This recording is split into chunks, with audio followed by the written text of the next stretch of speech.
may, this isn't one of them. The president shall, from time to time, examine the organization of all agencies and determine what changes in such organization are necessary to carry out any policies set forth in this statute. What are the policies set forth in that statute? I've picked two examples for our purposes today. Number one, to reduce expenditures and promote economy to the fullest extent consistent with the efficient operation of government. Number two, to reduce the number of agencies by consolidating those having similar functions under a single head, and to abolish, that's not my word, that is a word in the statute, to abolish such agencies or functions thereof as may not be necessary for the efficient conduct of the government. This is not a suggestion to the U.S. president from Congress. This is a mandate to the U.S. president from Congress to exercise the authority to reorganize and shut down, statute's words, abolish such agencies if it promotes the economy, or, in the alternative, if it eliminates redundant federal agencies. This completely debunks the traditional mythology that actually the way the U.S. president actually has to act is by going to Congress. Now, part of the reason why, and I'm gonna show you here, is after I remove that second truth, what you're gonna see is a myth that says there's a Supreme Court case called INS versus Chadha that actually in 1984 dealt with a correction to the 1977 Act. And this is arcane stuff, but this is actually important to get to the bottom of what's going on. What Congress said in 1977 is there could be a single House veto of a presidential reorganization path. What the Supreme Court held to be unconstitutional in that case was actually the single House veto. So they said, no, you can't do it with the single House veto. It has to go through both chambers of Congress. That's what INS versus Chadha said, but it's been misinterpreted and fed incorrectly to people who have occupied the position that I'm running to occupy to say that that stops the U.S. president from acting unilaterally. The truth of the matter is, those provisions that required the U.S. president to seek congressional consent, those provisions had deadlines. But the unexpired provisions that are still good on the books are the ones that actually mandate the U.S. president to examine the efficient functioning of government from time to time.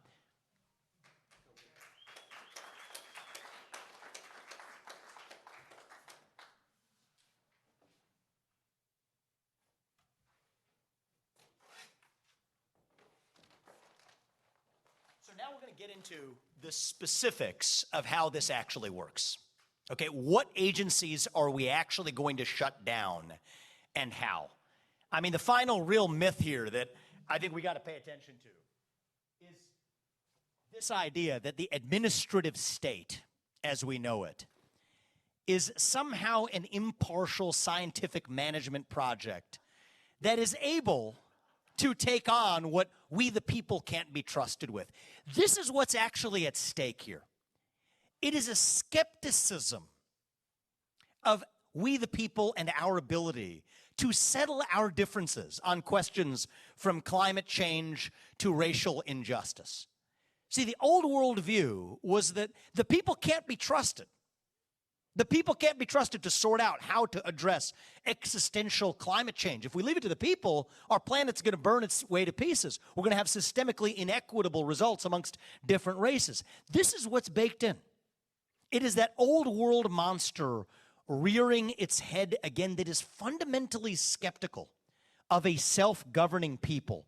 But what we actually have in this country is a constitution that in Article 2 of the Constitution clearly states that the executive power shall be vested in a president of the United States. And the person whom we elect to run that executive branch, the U.S. president, must actually once again be the person who actually runs that executive branch of government.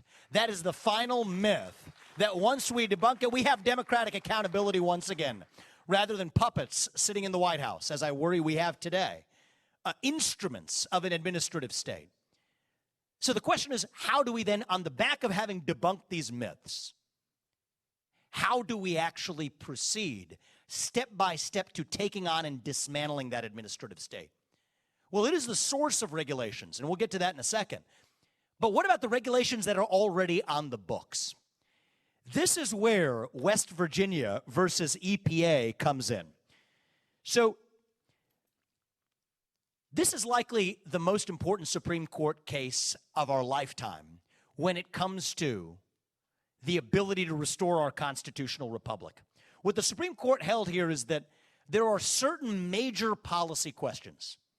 This is called the major questions doctrine, that have to be decided by publicly elected representatives, those who serve in Congress and those who serve in the U.S. Senate. These questions cannot be delegated without express congressional authority to third-party administrative agencies. So here there was a clean power plan perpetuated by the Obama administration that came from the EPA that restricted what coal industry participants could and couldn't do. And the reason they found that violated the major questions doctrine, this is really important, is that that would on net result in about $2,000 of added expense per American family. And that was a sufficiently major impact on the economy that it violated the ability of the administrative state to actually do it. Well, that was an outstanding decision, well argued from the current court, which I give the prior Republican president, President Trump, immense credit for giving us a court that came to the right place on this question. But now we have to take that to the next level. If those regulations in the Clean Power Plan were unconstitutional, then that quite literally means that most federal regulations, I don't use that colloquially, I mean that literally, a majority, quite likely an overwhelming majority of current federal regulations are unconstitutional under current law in the United States of America. And on day one, January 20th, 2025, it is the job and duty of the next president of the United States, under West Virginia versus EPA, to immediately rescind the effectiveness of a majority of those federal regulations. And I will give you a sense of how broadly that view actually spans, from independent contractor regulations that Obama had, Trump rolled back, Biden brought back. We have gig economy workers numbering in the hundreds of thousands, if not millions, over 1 million across the country, covered by these regulations that were passed in violation of the major questions doctrine based on the West Virginia versus EPA standard. E-cigarette regulations from the FDA that are driving more of them into the black market. Like many regulations at the FDA, which do not match any statutory authority that Congress ever gave to the FDA, are unconstitutional under the major questions doctrine. Car modeling standards for large cars versus small cars. Emissions standards. Emissions reporting requirements by the SEC. Heck, even accredited investor standards by the SEC saying who can and cannot invest in certain kinds of companies.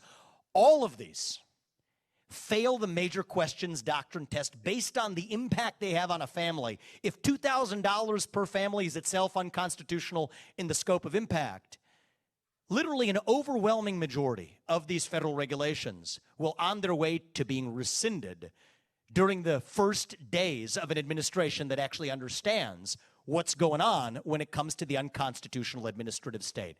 So that's the first element, is undo the damage that's already been done by rescinding the federal regulations that are already on the books. And I'm going to start with an agency that, to many people's surprise, was not, despite getting appropriations yearly, was not actually authorized by Congress. Let's talk about the FBI. This is an agency. If I'm going to make a book recommendation, everybody, I like to write books, but I also like to read them from time to time. G-Man. It's actually a great book. It's not some Republican guy. I think he's like a Yale historian. Came out in the last couple of years. Pulitzer Prize winner, laying out the history of J. Edgar Hoover's legacy in the FBI. How this was an institution that was created to be corrupt from the beginning. The same one that used illegally collected tapes to threaten Martin Luther King Jr. into committing suicide, they tried to do, is now being used to target political opponents of a different persuasion. Where does the corruption come from? It comes from something you'd predict should exist for a bureaucracy that sits in between a DOJ, like the equivalent of local prosecutors at the local level, and say other police enforcement arms like the U.S. Marshals, which haven't been corrupted in the same way as the FBI. So this is what the situation looks like today. That's the status quo. And in more detailed plans, for ease here, we've used a short version. There will be more detailed versions right now up on Vivek2024.com, laying out even more detailed reorganization plans. This is deeply pragmatic. Take the 35,000 employees at the FBI. 20,000 of them are in non-essential functions, back office roles, many of whom report into, of all building names, I'm not making it up, the J. Edgar Hoover building right here in Washington, D.C. They're going to go home when we shut it down and find honest work in the private sector. But 15,000 of those employees are going to be reorganized into the U.S. Marshals, into the Financial Crimes Enforcement Network at the U.S. Treasury, into other parts, the DEA, that are taking on the drug enforcement problems that we have in this country. Because part of the problem when you have a bureaucracy that runs this deep is that they find things to do that they shouldn't have been doing in the first place. Post 9/11, what happened with the FBI is they took on counterterrorism, from drug enforcement to child sex trafficking to financial crimes and white-collar network enforcement. These are areas where people had no specialization in the first place, and they're rotating, so we're at once less effective in actually enforcing the laws on the books, while also creating the formula for the corruption that we now suffer today. And this is where I think we face a choice. Do you want incremental reform, replace Christopher Wray with James Comey or James Comey 2.0, or recognize that it's actually the underlying machine that was the source of the corruption itself? And I believe the only correct answer to restore the integrity of our law enforcement apparatus will be to begin with shutting down an institution like the FBI itself. We'll move to the next institution. The U.S. Department of Education. This is an agency that spends approximately an $80 billion budget per year, telling local schools that they can't get those federal funds unless they adopt toxic racial and gender ideologies, while denying, and this part's less well known, denying federal funding. That's about 10 to 11% of a school's budget to schools across this country that dare to teach kids how to engage in hunting or teach them how to practice archery. Those have been the bases for denying funding to schools, while telling other schools they can't get actual federal funding unless they adopt toxic, divisive racial and gender ideologies and racial quota systems in their hiring. This is an institution that has driven the epidemic of inflation in college tuition costs while subsidizing four-year college degrees, not doing basically a thing for people who want to pursue one-year vocational programs. The root cause, the original sin, was the fact that the federal government should have never been involved in local education in the first place. So remember, one of the bases for the U.S. president to shut down an agency, promoting the economy and efficiency. Taking that $80 billion and giving it back to the people meets that statutory test. And that's why we won't just put a good person. And I respect Betsy DeVos, and I respect people who have served in that role. We won't just put a good person on top. We will actually get in there and shut it down while moving certain of the remaining functions, like loan collections, to the U.S. Department of Treasury, that limited sliver of workforce training to the Department of Labor where it belongs. That's how you actually drive change. And so I'm going to go quickly through a sample of the remaining agencies that we will shut down in the same way. Take the Nuclear Regulatory Commission, the three-letter agency that has stood in the way of advancing nuclear energy in this country. In the name of promoting safety, we have no Gen 4 reactors in the U.S. The only country in the world that does is China. We have very few Gen 3 reactors. We have Gen 1 and Gen 2 reactors, which are 60-plus years old, which are less safe, even compared to Gen 3 and Gen 4 reactors. In the name of an agency, before its existence, you could build a nuclear power plant in 5 years in the United States. Now the average time is 25 to 40 years. Even as in Japan, it's closer to 5. In France, it's 5 to 8. Falls at the feet of what Brooke talked about at the very beginning. That administrative state. This was never passed through Congress, these regulations. It's fundamentally the culture of an agency that believes that there shouldn't be another nuclear power plant in the United States, and that's why since its inception, there has not been a single nuclear power plant built in the United States of America. What we say is, you can't reform an agency with that culture. You have to get in there and shut it down. Move a small number of the remaining employees to the DOE and to other parts of the government where they can use that expertise to promote actual innovation in nuclear energy in the United States. And so we'll conclude with this one. There's actually more poster boards back here, and time permitting. This is just the beginning of the list of federal agencies that we will either shut down or downsize by 75% or more. But take the ATF. And here I want to recognize Matt Gaetz, who is actually, I'm seeing in the front row here, for proposing, as I recall from earlier this year, a piece of legislation that would have, it was a January of this year, defunded the ATF and caused it to abolish its existence, which is a perfectly fine way to go about doing it. The problem with Congress is you've got 500 plus people that have competing interests that aren't actually able to properly oversee an administrative state that reports into the duly elected chief executive of the country, which is why, as the next U.S. president, if I'm elected, we'll shut down the Bureau of Alcohol, Tobacco, and Firearms, one of the agencies that has been most toxic in even its misappropriation of funds. This is one where, and I quote the actual, this is directly from within the agency and the Office of Personnel Management itself. This is an agency so corrupt that this is their words, not mine. The ATF's upper management has demonstrated, and I quote, total disregard for federal human capital management law, regulations, policies, and practices. An agency that is now, with their bump stock regulations and otherwise, so far reaching beyond its constitutional scope, that can't be reformed. The correct answer is we will once again get in there, and you're starting to see a pattern here. Shut it down. That is how you revive the integrity of a constitutional republic. And if you want to look at actually tracing and possession, move that to the U.S. Marshals. You want to move that to the Secret Service, agencies that have not yet been corrupted. And so this begins to give you at least a preview of what the new administration, starting in January 2025, can actually begin to do. I'm running to lead that movement for our country, but it's not going to happen, as I said, as a one-man show. Every one of us, from Congress to the Senate to every citizen in this country, has to play a role in reviving our country. And I want to recognize people in this room who worked hard starting in 2020 on the Schedule F exceptions that I think are a key part, a key step in beginning to reclassify federal employees to open up the possibility of firing. But what I'm suggesting now is the next president of the United States now needs to go further in having a deep first personal conviction that these laws are unconstitutional, that the regulations passed pursuant or not pursuant to those laws are also unconstitutional, and have the spine to actually ensure that we have one executive branch in the United States of America. And I think that is the choice we face at this juncture. Do we want incremental reform? Or do we want revolution?